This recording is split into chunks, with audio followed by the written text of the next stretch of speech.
Just a thought, just a thought. I'd make my 4th trip to Israel. Mr. Mamdani. I would stay in New York City. My plans are to address New Yorkers across the 5 boroughs and focus on that. Mr. Mamdani, can I just jump in? Would you visit Israel? That was the exact moment I knew Zoran was going to win. Bro was just surrounded by NPCs. I love how they're like, where would you go? And Zoran was like, I'm gonna stay here. And instead of being like, no, Zoran, the question was, where would you go? They're like, why wouldn't you go to Israel? Like, that's the answer to the question. Like, that's just the default answer to that question. His win was very much in part a direct response to the affordability crisis that many Americans are facing. So what is the GOP's answer to the affordability crisis? Oh, great news, guys. There is no affordability crisis. It doesn't exist. It's all in your head, silly. Need to save money? Simply don't buy your grandmother a Christmas present this year. Budget. You need a plan. You mean for the past 3 Christmases? I didn't. It's so sad. Like, I just focused on my babies, but like all my other loved ones, I'm a gift giver. I told you guys this since day one. My love language in friendships and relationships, like family and husbands, is gift giving. And I have not been able to do that because all my gifts go to my babies. But like, I should be able, like my parents, they had 3 kids. They were able to give presents to all the cousins and whatnot.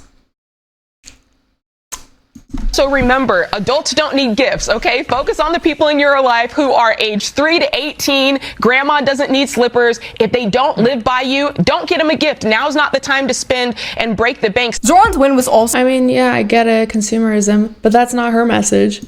So basically a direct response to the housing crisis in America. So what is the GOP's response to the pie-in-the-sky, commie gobbledygook that Zoran Mamdani is selling? Surely they have a better solution. Here we go. The White House is floating this idea. Bill Pulte is saying, thanks to President Trump, we can indeed work on the 50-year mortgage, a complete game changer. How does that work in dollars? Here you go. 30-year fixed mortgage right now.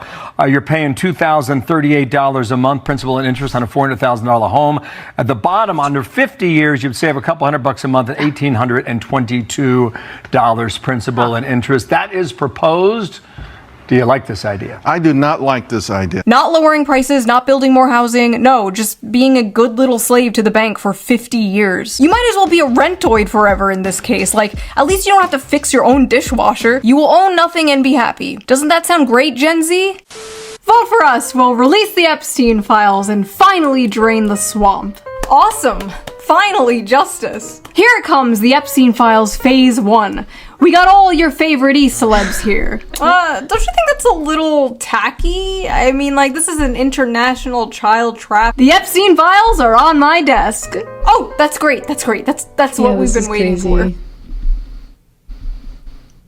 Well? Oh, they don't exist. Wait. What? Yeah, the Epstein files don't exist. They're a Democrat hoax. But you just said, hey, what the f***? That's my wallet. Sorry, Israel needs new weapons. Bye. She said it. Psst. What do you want, Democrat? Vote for us. Why? What do you have to offer? Hey, that's my wallet again. What are you people doing? Sorry, Israel needs new weapons. Bye. The Epstein files are a really big deal. This is not a partisan issue. You should absolutely care about an international child trafficking blackmail operation consisting of the most powerful people in the world. And anyone telling you to move on is coping, gaslighting, or in on it. If whatever is in there is so damning that it is a national security risk, you can see the pain in her eyes on this topic. Me too. Having kids. Do you know how often I think about those poor kids who are in this? Babies. I'm gonna cry. The people deserve to know. Like, I don't know about you, but if we are paying taxes to a bunch of satanic pedophiles, I would like to know. That is information I would like to know. Like, I already know. I already know we're doing that, but I would like some confirmation. Girl, okay, so literally as I am filming this, Trump is saying he is releasing the Epstein files. So, I guess they weren't a hoax. I'm gonna be so honest. He's a liar. I have no idea what the f is going on, you guys. I'm sure when this video gets posted, There's already going to be more things that have happened. Also, Mike Johnson apparently said they need to make changes to the files to make sure we, quote, don't do permanent damage to the political system. If releasing the Epstein files would do damage to the political system, then so be it. Then it deserves to be damaged. It deserves to be destroyed. Just release the files. After all, if you have nothing to hide. Talk about censorship. Talk about hypocrisy.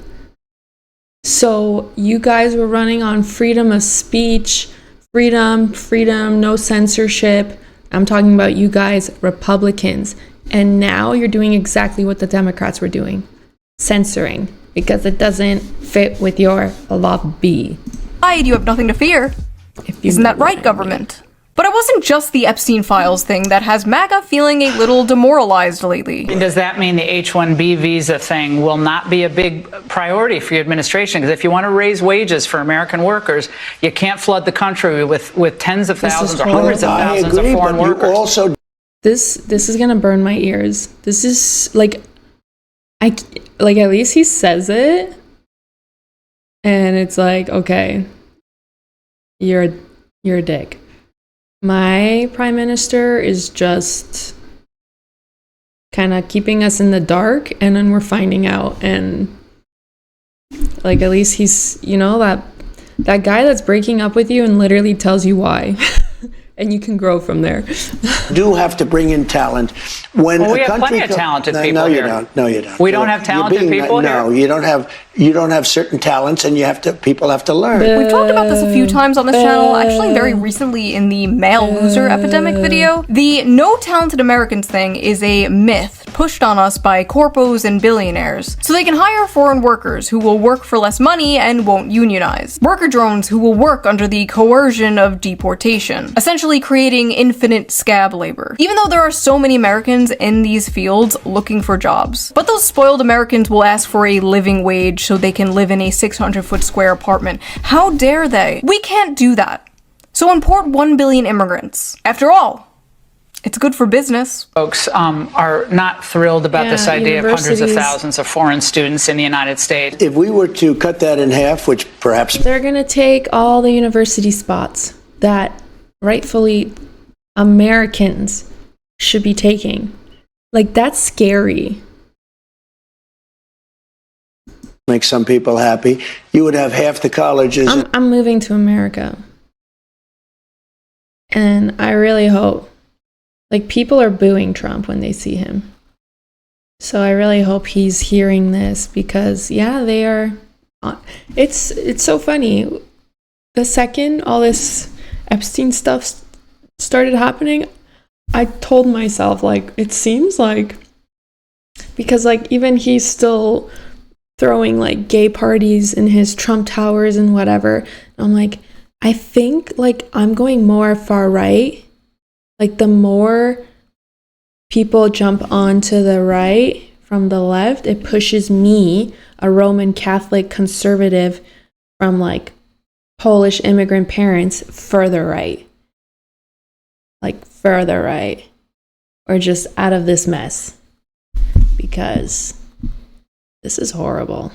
In the United States go out of business. And it's not that I want them, but I view it as a business. Unfortunately, America does feel like nothing but 3 corporations in a trench coat. But America is not a business. America is not a corporation. It is a nation. The contrast of what Trump is saying here compared to how he used to talk is staggering. Republicans embracing populism, at least rhetorically, is what gave rise to Donald Trump and fundamentally changed the way Republicans do politics in America. If you go back and watch the debates of Donald Trump in 2016, it's crazy. We should have never been in Iraq. We have destabilized the Middle East. Whoa, they lied. So they said there were weapons of mass destruction. There were none, and they knew there were none. There were no weapons of mass destruction. All right. I remember being like, damn, that's not how politicians in general really talked at the time. Like, we would see it from Bernie Sanders and maybe like Ron Paul, but to get up on stage in a Republican debate in front of Republican donors, saying that kind of shit was unheard of. Bro was getting booed. Trump won in 2016 by decrying the bloodlust and warmongering of the Republican Party, but also by speaking to the economic woes of the average working class American. Basically saying, I see you, to people who felt like they haven't been seen by either party in a very long time. Like, I saw people in my life, my neighbors and stuff, that were all like Obama voters, like just flipped to Trump, and now like all of Long Island. Long Island is like the Florida of the Northeast, bro. It is like Trump country there now. Before Trump... Oh, my nuggies are here. My nuggies are here. One second. I must go get my nuggies. It's nuggie time. 30... Okay. I don't know if you guys know. I hope they're not from McDonald's, but if you know, you know what kind of meat is being sold. I call me a conspiracy theorist. But if she's all like, no to the J's, but then she's eating the meat that's being served in McDonald's. 4-year-old woman, by the way. The blood they use. Mother, by the way. Before Trump, the Democrats basically relied on talking about how the Republican Party didn't care about the working class. But eventually, the problem for Democrats was the working class didn't care about them. But now it seems like the Republican Party is going back on all of that and becoming the Bush-era neoconservative party again, right as they're winning, embracing freaks like Lindsey Graham. So I just want to say, I feel good about the Republican Party. I feel good about where we're going as a nation. We're killing all the right people and we're cutting your taxes. Trump is my favorite president. We've run out of bombs. We didn't run out of bombs in World War II. Republicans, is that what you want your party to be? Lowering taxes and killing people? We tried that already. To many Republicans, the solution to the affordability crisis, wreaking havoc on Americans, is simply trusting the free market, working hard, and if that doesn't work, they bust out all reliable. If you're a young person and you can't afford to live here, then maybe you should not live here. I mean, that is a real thing. Yeah, I know that we've now grown up in a society that says that you deserve to live where you grew up, but the reality is that the history of America is almost literally the opposite of that. Ah yes, the classic. Just move. Just move from Economic Zone 67 to Economic Zone 69. I don't know, man. Maybe some people actually like where they live. Maybe they want to make their community better. This is like the libertarian version of just deal with it when you talk to leftists about crime. Like, no, we shouldn't just deal with it. We shouldn't just move. Maybe we can make the cities in our country livable and safe. And you know what sucks? The people who can't do that. There's people who literally are not able to, and they're sinking in this sand. Think about those. Those people who can move are still so lucky.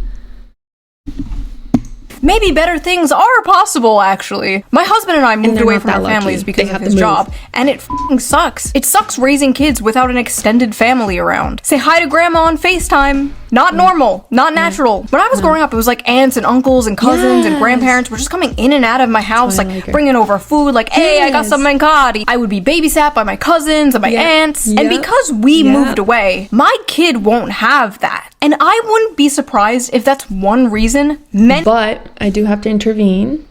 All that generation, the boomers and everything, now, like even my dad was in this chat group with all my aunts and uncles that I grew up with, like copy paste, they were babysitting us.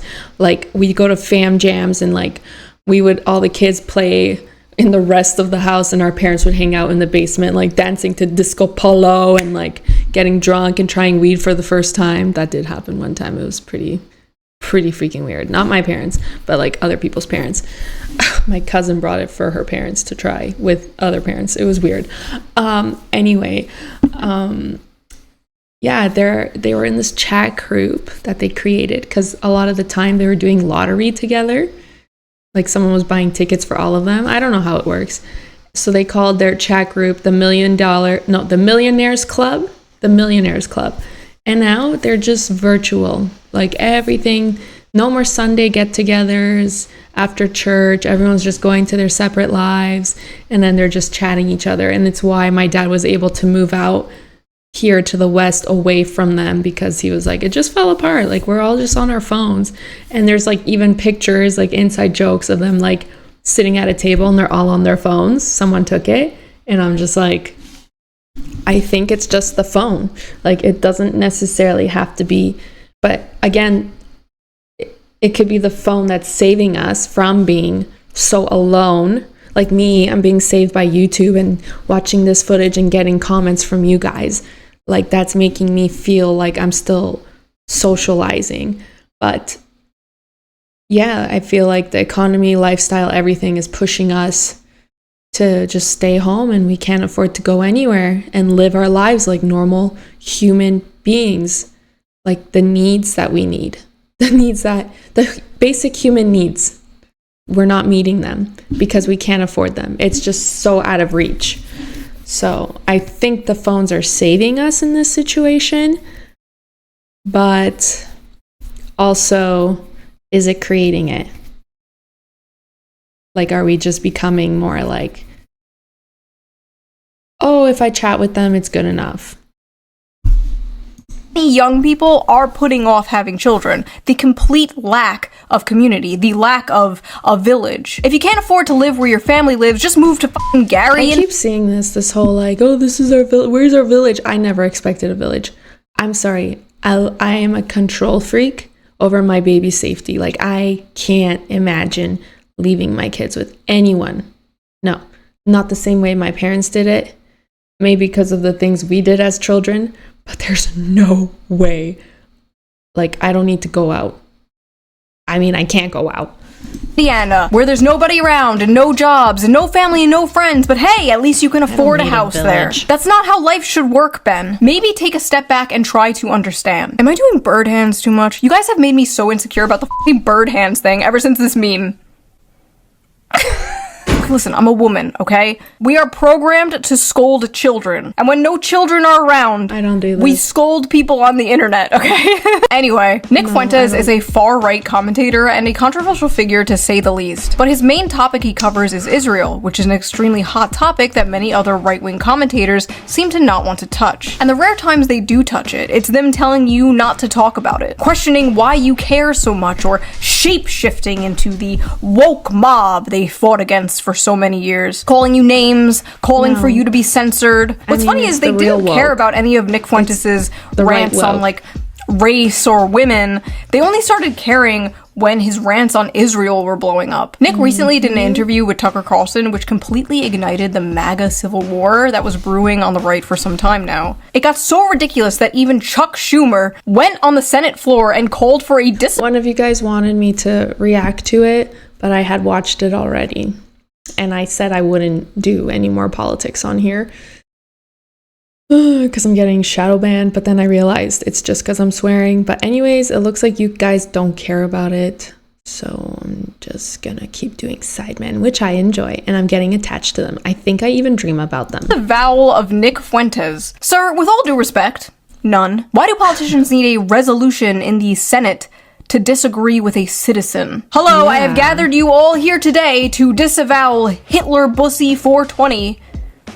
People can't afford groceries, Charles. Ben Shapiro, in particular, has spent the last few months extremely confused and angry about Zoran Mamdani and Nick Fuentes becoming popular in the mainstream, all while his numbers continue to drop. I honestly don't think he understands what is happening here, so I am going to explain to you, Ben, what exactly is going on here. The American dream does not exist anymore for most people. Young people followed advice that worked for older generations, and it got them nowhere. Young people are tired of this stale, moldy old dead consensus that has dominated American politics for a very long time. The one that dragged us into all these foreign wars and sold us out for some cheap plastic shit from China. Young people are tired of being told to sit down and shut up and pledge allegiance to the free market in a country that seems to not give a shit about them, as well as a foreign country they have absolutely no connection to. For so long, establishment hacks and establishment shills looked at the issues bothering the people and just kind of dismissed them. Can't afford to live where you grew up? I moved from a hot Dubai to a polar opposite Dubai. I say that every day.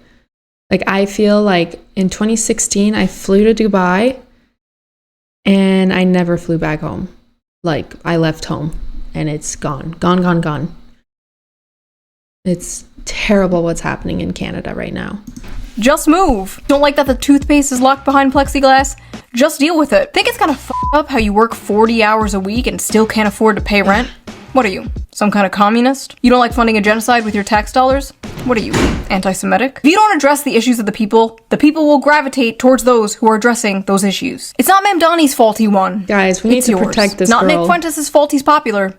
It's yours. The tragedy of Ben Shapiro is that he led a life worshipping the free market, only to lose in the free marketplace of ideas. Now, with all this neocon rhetoric coming out of the GOP, are the Democrats going to pick up the populist ball that they are fumbling? Are they actually going to get their shit together? Well, they are trying, because they have written an article called Deciding to Win, where after interviewing over 300,000 American voters from both parties, they may have finally discovered the secret to winning. To give ourselves the best chance to win, we recommend the following changes to our approach.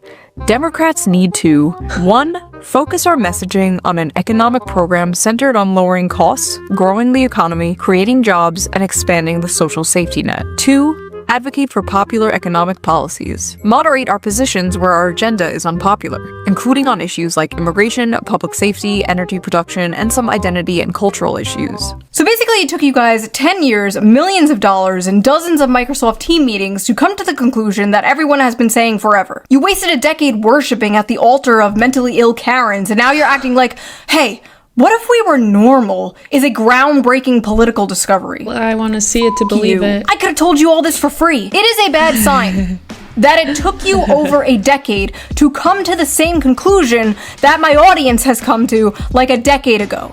And they're all retarded. Please reflect on this, I beg of you. Also, what do you mean you had unpopular positions on public safety? Like, why would you even say that out loud? Yeah, let's vote for the party that admits it was wrong about the issue of crackheads shanking people in the street. I love this quote from Nancy Pelosi randomly shoved in here. Winning an election is a decision. You make a decision to win. What are your real thoughts on this girl who was a BLM supporter and she got doused and perished in flames? Like, that's horrific. And it's like, okay, I'm gonna seem unsensitive and whatever, but to me, like, I'm all like, save the bees, because I know the bees are going extinct and that scares me. And then I got stung by a bee and I'm like, I'm on your side. So I kind of, I know that feeling of, what is it? Betrayal. Like, I can't imagine what that girl was thinking, feeling before we lost her. Oh my God, it's so sad. Her pictures are so cute. Like, she looked like such a happy individual. Oh my God. And then you make every decision in favor of winning. How deep? How thought-provoking. Thank you, Nancy. What would we do without you? Probably win an election. Democrats have changed our focus. In comparison with the Democratic Party of 2012, today's Democratic Party is more focused on issues like climate change, democracy, abortion, and identity and cultural concerns, and less focused on the economy and middle class. The table below shows this shift. Through an analysis of the prevalence of selected words in the 2024 Democratic Party platform, in comparison with the 2012 Democratic Party platform. This whole study is really interesting, but I need you guys to see this chart, because when I first saw this, the scream I screamed. So Democrats since 2012 have increased their rhetoric on race by, sit down, 1,137%. On the gays, 1,044%. Their rhetoric on men has decreased by 51%. It is now negative 51%. On fathers, negative 100%. They just stopped talking about that shit. Veterans, negative 31%. Them. The economy, negative 51%, because nobody cares about that, right? The middle class, 79%, but I guess you can't really talk about something that is disappearing. And jobs, negative 47%. It somehow gets worse. Apparently voters trust Republicans more on the most important issues to them, and trust Democrats the most on the least important issues to them. Like, they literally care the least about LGBT, but trust Democrats the most with it. The most popular Democratic policies among voters are things like lowering drug prices, banning stock trading, expanding Medicare, and raising the minimum wage. While the most unpopular Democratic policies are things like abolishing the police, providing free healthcare to illegal immigrants, and affirmative action. If there's an emergency, Who do you call? You need the police. You're telling me this for the first time. Democrats, here is some advice for free. You can't just be MAGA light. Why would people drink Mr. Pibb when Dr. Pepper is right there? You know what I'm saying? You gotta bring something different, something better to the table. And that difference should be working class focused economic populism. I don't just want two neocon parties, okay? But all of this is pointless when it's clear the Dems are not changing at all. They're just gonna change their messaging. They're putting pretty wrapping paper and a bow on a big fat smelly turd. There is a chance that the Democrats may win based entirely on Orange Man bad. Again, which means they might get into office by learning absolutely f***ing nothing. Again. Then the voters will go, oh my god, nothing has changed, and then they'll vote for a Republican. American politics is just a revolving door of villains, isn't it? Rest assured, whoever wins, we lose. If you're actually gonna do this shit, if you're actually gonna do what you're saying in this little article, you better be going whole hog, not just a tip. I'm talking embracing socialism. For many years, I have been smeared as many things. Grifter, flip-flopper, fence-sitter, racist, sexist, homophobic, but I am not a grifter, flip-flopper, or a fence-sitter. I'm simply living in 2055. You see, America has been a hyper-capitalist, economically center-right, socially center-left country since about the mid-century. And I know libertarians in my audience are gonna be like, it's not capitalism, it's cronyism. Okay, whatever the f you want to call it, it sucks, okay? So what if instead, and hear me out, what if instead we were a more people-focused, community-focused, working-class-focused, economically left, socially right country? All the data shows more people fall into that quadrant, the populist quadrant, the socialist quadrant, if you will, than the current system we are in today. If a socialist party existed, it would be incredibly popular, but it doesn't exist. And that's probably by design, honestly. The Social Democrat Party of Denmark has passed many progressive policies that liberals in America would only dream of. Protection from rent hikes, free college and healthcare, carbon taxes, and a very strong welfare system. But the Social Democrat Party also believes in a strict immigration policy. They believe that if immigration is too fast or chaotic, it puts pressure on working class communities, weakens social unity, and makes it harder to maintain their strong welfare system. Wow, what a f***ing grifter Denmark is. I feel like so many people nowadays are like terminally... One of my good buddies from the airline that I worked for, he's originally from Denmark, and he pays like 60% of his taxes, like his income, 60% goes to taxes. Or I think even 66, he said. Left-right brain to the point where, like, they look at issues and instead of being like, that solution makes sense to me, I believe that, I agree with that, they instead go, that's the left-wing solution, therefore I will believe in that. And it's so stupid and hyper-partisan and makes absolutely no sense to me. And that's why I think like a lot of left-right brain hyper-partisan people don't understand me or people like me. That's why they call me a centrist or fence-sitter or flip-flopper or whatever. And it's like, no, I'm not a fence-sitter. I have many strong opinions. You just don't like them. And no, I'm not a flip-flopper just because you don't understand the concept of having opinions that don't perfectly fall on the arbitrary, always changing left-right axis that is America. Do you think she's speaking out like this right now because Tucker made a comment about, because isn't she like a neocentric? No? She's like in the middle? And he like made a comment and Nick Fuentes agreed with him that they're like the worst. So I think she's just stating and making it clear where, and defending herself. Maybe she felt attacked by that. Took it personally. But it's good that she's clarifying. Because, yeah, you guys were telling me, filling me in on... I thought she was conservative. And then I kind of got confused with her Charlie Kirk post. Like, it made it sound like she made it sound like she's officially like deeming herself liberal left.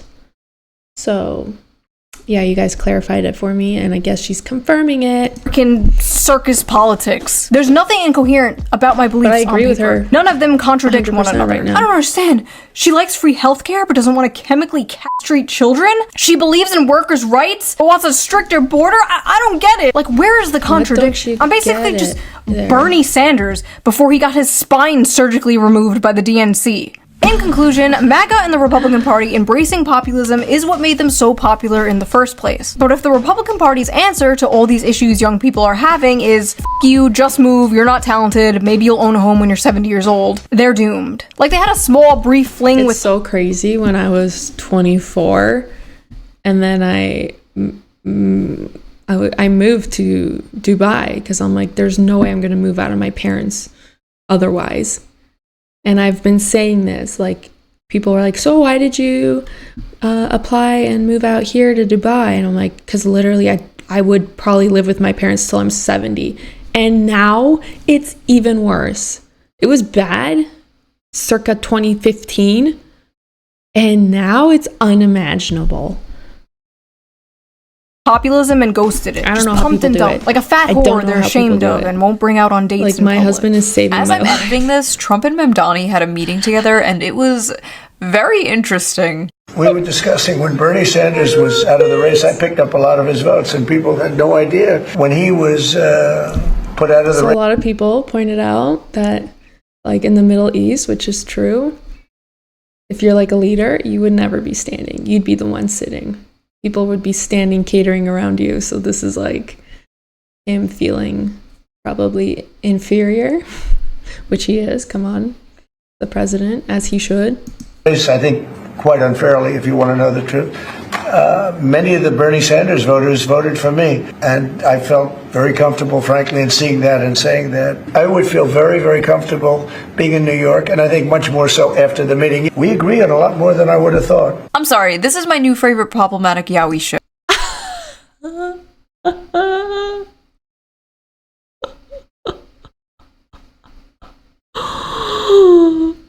Oh my god, this is so funny.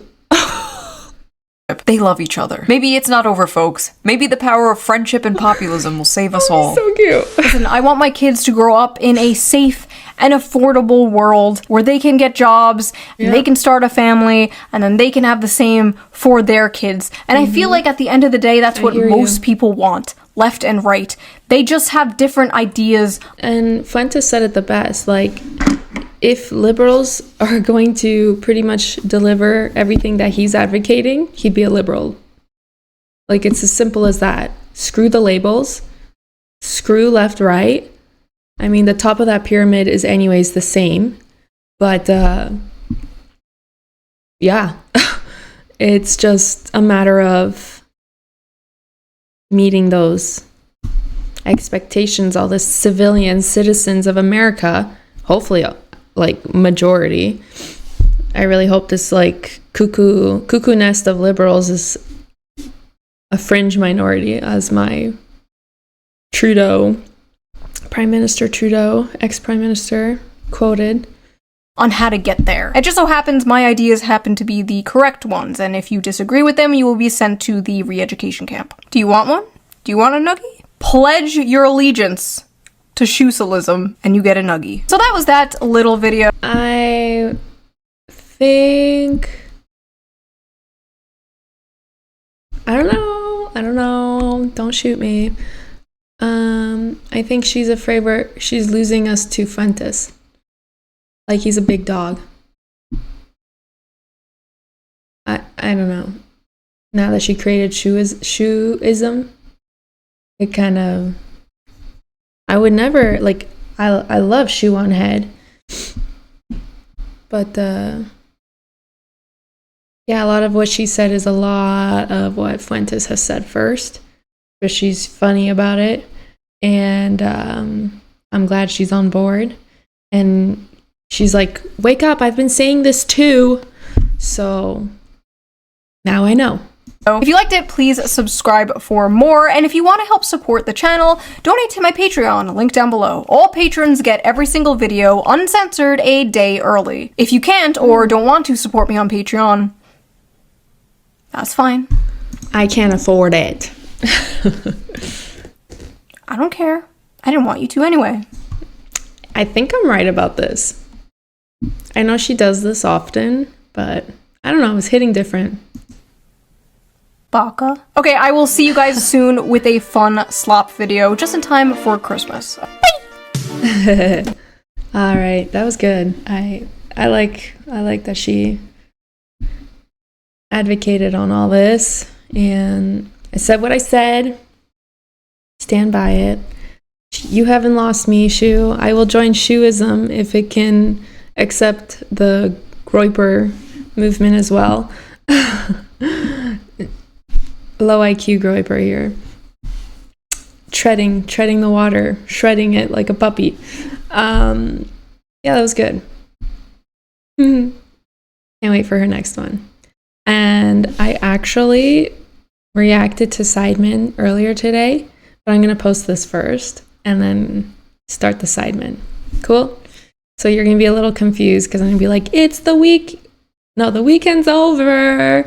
And then I'm second video in. Anyway, I'll see you guys for my third reaction tomorrow.